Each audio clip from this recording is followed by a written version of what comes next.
ঘরে পানি প্রচুর বলার বাইরে। আমরা ওখান থেকে গেলে আজকে 5-6 দিন প্রচুর পানি আমাকে পাশে ঘরের মধ্যে সব ভিজতেছে। দর্শক, এই মুহূর্তে আমি নোয়াখালীর সেনবাগে দেখতে পাচ্ছেন যে রাস্তাঘাট এবং বাড়ি ঘর দুয়ার ডুবে গেছে বন্যার পানিতে। বন্যায় ডুবে যাওয়ার পর দেখতে পাচ্ছেন যে মানে নিজের সয় সম্বল যা আছে ততটুকু নিয়ে যাওয়ার চেষ্টা করছে। মাইলের পর মাইল এই পানির ভিতর দিয়ে হেঁটে যাচ্ছে। আপনার বাসা কোথায় ছিল? আমার বাসা সেনবাগ, শাহপুর। শাহপুর। জি। এই যে আপনি হাঁস হাতে নিয়ে কোথায় যাচ্ছেন? আমি এখন কাবিলপুরে যাচ্ছি। জি। মানে বন্যার পানি কি উঠে গেছে? হ্যাঁ। কতক্ষণ আগে উঠছে? কালকে থেকে উঠছে। কালকে থেকে। হ্যাঁ। এখন কি অবস্থা আপনার বাড়ি? এখন অবস্থা ভালো না, দেখিয়ে তো চলে যাচ্ছি। চলে যাচ্ছে। জি। কোনো ক্ষয়ক্ষতি কেমন হয়েছে? ক্ষয়ক্ষতি হয়েছে, ঘরের জিনিসপত্র সব ডুবি রয়েছে। সব ডুবে গেছে। জি। এখন যেখানে যাচ্ছেন সেই জায়গা কি আসলে? একতলার মধ্যে আর একতলার মধ্যে। জি। দক্ষিণ মোহাম্মদপুর সাতবাড়িয়া ওইদিকে প্রচুর পানি আমাকে ঘরে পানি প্রচুর বলার বাইরে। আমরা ওখান থেকে গেলে আজকে 5-6 দিন প্রচুর পানি আমাকে পাশে ঘরের মধ্যে সব ভিজতেছে। কোনো কিছু বাইরে করতে পারছিলেন? জি না, কোনো কিছু বাইরে করতে পারেননি। আমাকে বাইরে এতটুকু পানি বাইরে আমরা বহুত কষ্টে আছি। হঠাৎ করে এই পানি কখন ঢুকেছিল বুঝতে পারছিলেন? আজকে 5-6-7 দিন থেকে ঢুকতে আছে। ঢুকতে এবার ঘরের মধ্যে অনেক পানি গেছে। তখন আমরা বাড়িতে বাধ্য হয়েছি। আর বাড়ির পাশটা একবার ডুবে গলা পর্যন্ত, আমাকে উঠে না গলা পর্যন্ত পানি।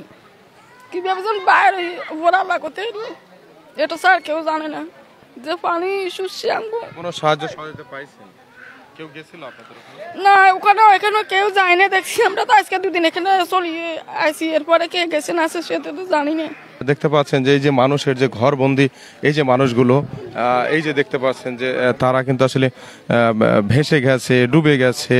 এই যে কি পরিমাণ পানিতে এই যে ভয়াবহ অবস্থা। এই যে আপু দুটা দাঁড়িয়ে আছে, এই যে মাঝবয়সী মা, বৃদ্ধা মা, এই যে মা কিন্তু চলে যাচ্ছে তার। দেখতে পাচ্ছেন ভয়াবহ এই অবস্থার একটু কিছু চিত্র আমরা একটু জানবো যে আসলে আপনাদের বাড়ি ডুবে গেছে। কোন বাড়ি? এই বাড়ি না? এই বাড়ি কবে পানি ঢুকছে? 4-5 দিন হয়, অতিরিক্ত বেশি। হ্যাঁ। আপনারা কি বুঝতে পেরেছিলেন যে দিনে না রাতে ঢুকছে পানি? দিনে ঢুকছে। হ্যাঁ। বুঝতে পারছিলেন যে পানি আসতেছে? হ্যাঁ। আচ্ছা, কি ক্ষতি হয়েছে? অনেক জিনিসপত্র কিছু করতে সব ডুবাতে আছে।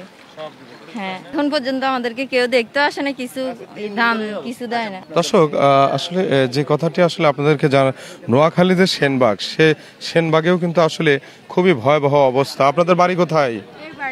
এই বাড়ি। জি। আচ্ছা। এবার কই আছে? আসছি। এখানে ওই যে তিনতলা। হ্যাঁ, 3 তলা আসছি। আচ্ছা, বাড়ি ডুবে গেছে? হ্যাঁ, সব ডুবি গেছে। হেমনে আমরা এখানে উঠে যাইতে হয়েছে। আমার বই পৌঁছে যাইতেছে। আমার বইয়ের ভিতরে কত ওষুধ দাবা দিতেছি। এই পায়ে পৌঁছে যাইতেছে, কত ওষুধ দাবাই দিতেছি, কত কিছু করতেছি আমি। বইয়ের না অবস্থা খারাপ দেয় তো কালকে উঠে গেছি গো।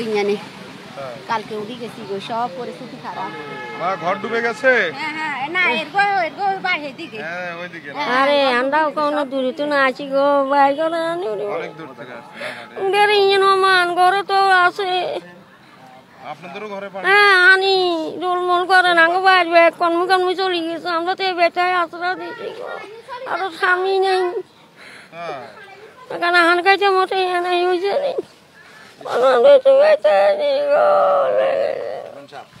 বৃদ্ধ মানুষ কিন্তু আসলে কান্নায় ভেঙে পড়েছে। দেখতে পাচ্ছেন যে স্বামীও নেই,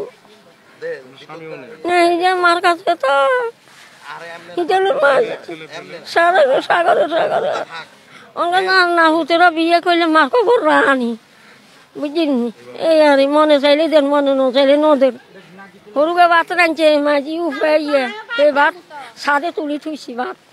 আঙু মাঝির উফে আনিলে ভাত টানতেই না, চুলে নাই, চাকরিনে ব্যাগ দিয়েছি উফে জি। আর মা আগবাই চুন যাইতে বলে আনি একটা চাহা ডাল দিতে ভাত খাওয়াইছি বুঝিনি। এত কষ্ট। দর্শক বললেন যে আসলে নোয়াখালীর ভাষা যদিও আমি কম বুঝছি, যারা ভালো বুঝছেন তারা বলতে পারবেন।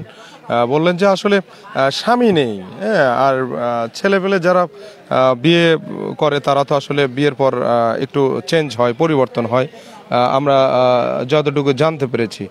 আর সবচেয়ে বড় কথা কি দর্শক, এই যে দেখতে পাচ্ছেন যে এই যে কবর, সেই কবরগুলো কিন্তু আসলে দেখতে পাচ্ছেন ডুবে গেছে, তলে গেছে, এইভাবে আসলে কবরের কোনো চিহ্ন নেই, দেখতে পাচ্ছেন আপনারা। আমরা আপনাদেরকে সেই নোয়াখালী সেনবাগ থেকে সরাসরি আপনাদেরকে লাইভে সংযুক্ত করছি, আপনাদেরকে দেখানোর চেষ্টা করছি। এই যে দেখতে পাচ্ছেন মানুষ কিন্তু এখান দিয়ে আসলে আশ্রয় নিয়েছে, দোতলা তিনতলা, কারণ নিচতলা পর্যন্ত ডুবে গেছে, দোতলা তিনতলায় আশ্রয় নিয়েছে।